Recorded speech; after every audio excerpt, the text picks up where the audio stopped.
नमस्कार दोस्तों हमने आपको पिछली वीडियो में महाभारत के बारे में बताया था दोस्तों। महाभारत में हमने आपको जो वहां पे जब भगवान कृष्ण लास्ट में चेतावनी दे के जाते हैं कि दुर्योधन तुम युद्ध में देखना, युद्ध में क्या होगा, भाई पर भाई टूटेंगे, वायस कार्ड्स को लूटेंगे। तो दोस्तों हम आपको अब महाभारत के कुरुक्षेत्र में लेके चलते हैं, जिसमें बताएंगे कि महाभारत के कुरुक्षेत्र में क्या क्या हुआ था। तो चलिए दोस्तों शुरू करते हैं ज्यादा समय ना लेते हुए। तो क्या होता है कि एक तरफ क्या होता है, एक तरफ पांडवों की सेना होती है, एक तरफ कौरवों की सेना होती है। और जो भगवान कृष्ण थे ना, वो पांडवों के पक्ष में होते हैं।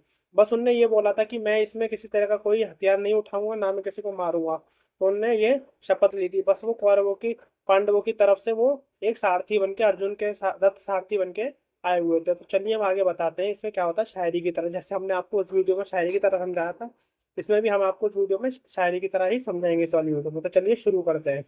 तो दोस्तों कि एक तरफ कौरवों की सेना है और एक तरफ दोस्तों पांडवों की सेना है। ठीक है, चलिए।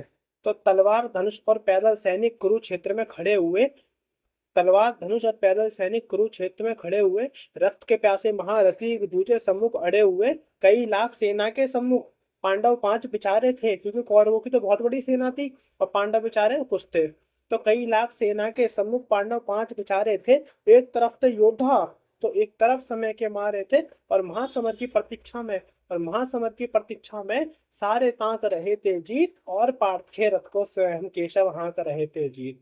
और पार्थ के रथ को स्वयं केशव हाँक रहे थे जीत। रणभूमि के सभी नजारे देखने में कुछ खास लगे। माधव ने अर्जुन को देखा, अर्जुन उन्हें उदास लगे। कुरुक्षेत्र का महासमर एक पल में तभी सजा डाला, कुरुक्षेत्र का महासमर एक पल में तभी सजा डाला। पांच जन ने उठा, कृष्ण ने मुख से बजा डाला। हुआ शंखनाद जैसा ही सबका गर्जन शुरू हुआ, रक्त बिखरना हुआ शुरू और सबका मर्दन शुरू हुआ। कहा कृष्ण उठ पार्थ, कहा कृष्ण उठ पार्थ, और एक आंख को मीच जला। भगवान कृष्ण ने अर्जुन से कहा कि कहा कृष्ण उठ पार्थ, और एक आंख को मीच जला। गांडीव पर रख बाणों को और प्रतिज्ञा को खींच जला, और दिखा दे इस रणभूमि में, और दिखा दे इस रणभूमि में योद्धा की तासीर यहाँ, इस धरती पर कोई नहीं अर्जुन के जैसा वीर यहाँ। सुनी बात माधव की तो अर्जुन का चेहरा उतर गया, सुनी बात माधव की तो अर्जुन का चेहरा उतर गया। मानो एक धनुषधारी की विद्या जैसे चूहा उतर गया। बोले पार्थ सुनो खाना, बोले पार्थ सुनो खाना, जितने ये सम्मुख खड़े हुए हैं हम तो इनसे सीख सीख कर सारे भाई बड़े हुए हैं। इधर खड़े बाबा भीष्म ने मुझको गोद खिलाया है, गुरु द्रोण ने धनुष बाण का सारा ज्ञान सिखाया है, सभी भाई पर प्यार लुटाया कुंती माँ हमारी ने, कमी कोई नहीं छोड़ी थी प्रभु माता गांधारी ने। ये जितने गुरुजन खड़े हुए हैं सभी पूजने लायक हैं। माना दुर्योधन दुशासन थोड़े से नालायक हैं। मैं अपराध क्षमा करता हूँ, मैं अपराध क्षमा करता हूँ, बेशक हम ही छोटे हैं। मैं अपराध क्षमा करता हूँ, बेशक हम ही छोटे हैं। ये जैसे भी हैं आखिर माधव सब ताऊ के बेटे हैं। ये जैसे भी हैं आखिर माधव सब ताऊ के बेटे हैं। और छोटे से भू भाग की खातिर हिंसक नहीं बनूंगा मैं। इंद्रप्रस्थ के इतने बड़े साम्राज्य को एक धर्म से भटका हुआ योद्धा अर्जुन एक जमीन का टुकड़ा बताता है और भगवान से कहता है कि छोटे से भूभाग की खातिर हिंसक नहीं बनूंगा मैं, स्वर्ण ताककर अपने कुल का विध्वंसक नहीं बनूंगा मैं। अरे खून सने हाथों को होता राजभोग का अधिकार नहीं, परिवार मारकर गद्दी मिले तो सिंहासन स्वीकार नहीं। और रथ पर बैठ गया अर्जुन, और रथ पर बैठ गया अर्जुन, मुंह माधव से मोड़ लिया। रथ पर बैठ गया अर्जुन, मुंह माधव से मोड़ लिया, आंखों में आंसू भरकर गांडीव हाथ से छोड़ दिया। आंखों में आंसू भरकर गांडीव हाथ से छोड़ दिया। गांडीव हाथ से जब छूटा माधव भी कुछ अकुलाए थे। भगवान कृष्ण का इसने तो समाज में मेरी बेइज्जती करवा दी, तो इसी का तो मैं क्या करूं। तो गांडीव हाथ से छोड़ दिया। माधव भी कुछ अकुलाए थे, शिशु पार्थ मन हुआ, मन ही मन हर्षाए थे। मन में सोच लिया कि अर्जुन की बुद्धि ना सड़ने दूंगा, समर भूमि में पार्थ को कमजोर नहीं पड़ने दूंगा। धर्म बचाने की खातिर एक नवा अभियान शुरू हुआ। उसके बाद जगत गुरु का गीता ज्ञान शुरू हुआ। कि एक नजर में रणभूमि के कड़कड़ टोल गए माधव, टकटकी बांध कर देखा अर्जुन, एकदम बोल गए माधव, हे पार्थ मुझे पहले बतलाते, हे पार्थ मुझे पहले बतलाते। मैं संवाद नहीं करता, तुम सारे भाइयों की खातिर कोई विवाद नहीं करता। पांचाली के तल पर लिपटी साड़ी खींच रहे थे वो, दोषी वो भी उतने ही हैं, जबड़ा खींच रहे थे जो। घर की इज्जत तड़प रही, कोई दो टूक नहीं बोले। पौत्र बहु को नग्न देखकर गंगा पुत्र नहीं खोले। तुम कायर बनकर बैठे हो, ये बात बड़ी बेशर्मी है। संबंध उन्हीं से निभा रहे हो जो लोग यहाँ धर्मी है। हे पांडु के पुत्र, हे पांडु के पुत्र, धर्म का कैसा कर्ज उतारा है, सोले होने ते आंखों में पर बहती जलधारा है। और गांडीव उठाने में पार्थ, और गांडीव उठाने में पार्थ, जितनी भी देर यहाँ होगी, इंद्रप्रस्थ के राजभवन में उतनी अंधेर वहां होगी। इंद्रप्रस्थ के राजभवन में अधर्म धर्म की गहराई में खुद को नाप रहा अर्जुन, अशुभ धारा फिर तेज हुई और थर थर कांप रहा अर्जुन।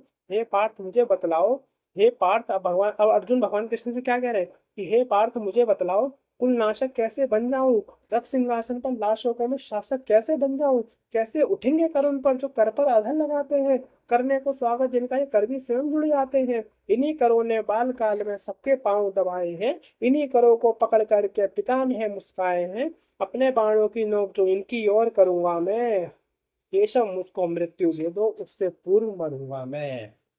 और बाद युद्ध के मुझे ना कुछ भी पास दिखाई देता है, माधव इस रणभूमि में बस नाच दिखाई देता है। माधव इस रणभूमि में बस नाच दिखाई देता है। बात बड़ी भावुक सी थी, परंतु जगत गुरु मुस्काते थे और ज्ञान की गंगा निरंतर चक्रधारी बरसाते थे। अब भगवान कृष्ण की जन्म मरण की जहां योद्धा बिल्कुल चाह नहीं करते, बाद युद्ध के क्या होगा ये परवाह नहीं करते। हे पार्थ यहाँ कुछ मत सोचो, तो भगवान कृष्ण अर्जुन से कह रहे कि हे पार्थ यहाँ कुछ मत सोचो, बस कर्म पर ध्यान लगाओ तुम, बाद युद्ध के क्या होगा ये मत अनुमान लगाओ तुम ना जीवन देने वाले नहीं मारने वाले हो, न जीत तुम्हारे हाथों में तुम नहीं हारने वाले हो। ये जीवन दीपक की भांति यूं ही जलता रहता है, पवन मेघ से बुझ जाता है वरना जलता रहता है। मानव वश में शेष नहीं कुछ फिर भी मानव डरता है, मानव वश में शेष नहीं कुछ फिर भी मानव डरता है। वह मरकर भी अमर हुआ जो धर्म की खातिर मरता है, वह मरकर भी अमर हुआ जो धर्म की खातिर मरता है। और देह दान योद्धा ही करते हैं, देह दान योद्धा ही करते हैं, ना कोई दूजा जाता है। देह दान योद्धा ही करते हैं, ना कोई दूजा जाता है। वह मरकर भी अमर हुआ जो की खातिर मरता है। और इतना सुनते ही अब जो अर्जुन है ना, अब अर्जुन ने भगवान कृष्ण की बात सुनी कि देहदान योद्धा ही करते हैं, ना कोई दूजा जाता है। और समर भूमि में अगर कोई योद्धा मरे तो शव भी पूजा जाता है। तो दोस्तों अब भगवान कृष्ण जो है ना, भगवान कृष्ण ने अपनी सारी बात कह दी, और ये बात अब अर्जुन के जो अर्जुन को समझाते आ रहे हैं। तो अर्जुन अब भगवान कृष्ण ने उल्टा सवाल करता है कि हे माधव, कि मुझे ये बताओ कि जो मतलब अब अर्जुन कहता है भगवान कृष्ण की मान और सम्मान बताओ। अब तुम अपने आप को इतना वो कह रहे हो, तो ये मुझे ये बताओ कि हिस्ट्री में कैसे मतलब सफल कैसे हुआ जाए। तो मान और सम्मान बताओ, जीवन की अपमान बताओ, जीवन मृत्यु क्या है माधव, रण में जीवन दान बताओ, काम क्रोध की बात कही तो मुझको उत्तम काम बताओ, अरे खुद को ईश्वर कहते हो तो जल्दी अपना नाम बताओ। अब अर्जुन भगवान कृष्ण ने उल्टा सवाल करने लगा कि खुद को ईश्वर कहते हो तो जल्दी अपना नाम बताओ। इतना सुनते ही माधव का धीरज पूरा डोल गया, तीन लोक का स्वामी फिर बेहद गुस्से में बोल गया कि कान खोलकर सुनो पार्थ, कान खोलकर सुनो पार्थ, मैं ही त्रेता का राम हूँ, कृष्ण मुझे सब कहते हैं, मैं द्वापर का घनश्याम हूँ, रूप कभी नारी का कर मैं ही केश बदलता हूँ, धर्म बचाने की खातिर मैं अनगिन वेश बदलता हूँ, विष्णु जी का दशम रूप में परशुराम मत वाला हूँ, नाग कालिया के फन पर मैं मर्दन करने वाला हूँ, बांकासुर और महिषासुर को मैंने जिंदा गाड़ दिया, बांकासुर और महिषासुर को मैंने जिंदा गाड़ दिया, और नरसिंह बनकर धर्म की खातिर हिरण्य कश्यप फाड़ दिया। नहीं तनिक भी चलता है, बस मैं ही आगे बढ़ता हूँ, गांडीव हाथ में तेरे है पर रणभूमि में मैं लड़ता हूँ। और जैसे ही मेरे माधव का कद थोड़ा सा बड़ा हुआ, सहमा सहमा सा था अर्जुन एकदम बोल खड़ा हुआ, माँ गीता के ज्ञान का सीधा हृदय पर प्रहार हुआ, मृत्यु के आलिंगन हेतु फिर अर्जुन तैयार हुआ कि जितने यहाँ धर्मी है। अब अर्जुन जो है ना भगवान कृष्ण की बातों से तैयार हो गया, भगवान कृष्ण का विराट रूप देख लिया। तो अर्जुन ने कहता है कि जितने यहाँ अधर्मी है चुन चुनकर इन्हें सजा दूंगा, इतना रक्त बहाऊंगा इस धरती की प्यास दिखा दूंगा। और जिधर बाण चले पार्थ के सब पीछे हट जाते थे, रणभूमि के कोने कोने लाशों से पट जाते थे, और धर्मराज के शीश के ऊपर राज मुकुट की छाया थी। और भगवान ने अर्जुन को युद्ध जितवा दिया। और जो युधिष्ठिर थे, धर्मराज युधिष्ठिर, उनका राज्याभिषेक हुआ कि धर्मराज के शीश के ऊपर राज मुकुट की छाया थी, उनका राज्याभिषेक हुआ युधिष्ठिर का कि भगवान की धर्मराज के शीश के ऊपर राज मुकुट की छाया थी, पर सारी दुनिया जानती थी ये बस केशव की माया थी। और धर्म किया स्थापित जिसने, और धर्म किया स्थापित जिसने, दाता दया निधान की जय, हाथ उठाकर सारे बोलो चक्रधारी नारायण भगवान की जय। तो दोस्तों ये हमने आपको पूरा महाभारत के युद्ध का आपको बता दिया है।